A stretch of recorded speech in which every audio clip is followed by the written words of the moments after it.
Okay, it's a quick video just to try and show how I've lowered the clocks without buying any lay flat bracket.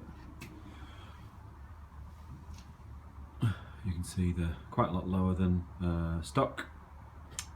If I can get in here, I can show you how I went about it.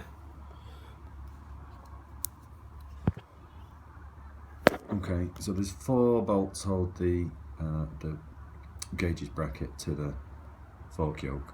Normally they sit on top, or the bracket sits on top there, but I've mounted it underneath using 40mm Allen bolts from eBay and some black nylon washers from eBay.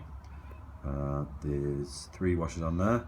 I think the bottom one is a 10mm, the middle one is a 5mm, and the top one is a 10mm, which I've slash cut to fit the bottom of the that portion of the yoke that's there for holding the bracket in place.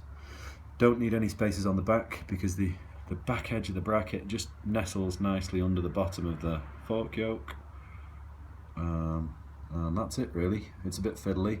Managed to retain this piece of coat hanger wire that Triumph fit to hold the various cables in place. Had to do a bit of bending and twisting to get it back on, but it's still on there. I could possibly lower a little bit more, but the bracket isn't angled the same way as it is for the top of the fork yoke. It's angled a little bit downwards to try and make the clocks a little bit flatter. If you try and lower using more spacers, the front bolts, if you lower any more, the holes in the bracket, the stock bracket, don't line up with this part of the fork yoke.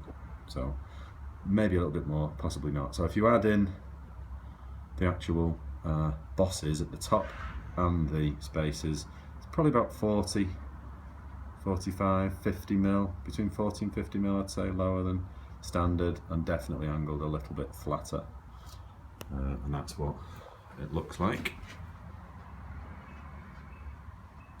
Okay, any questions, let me know.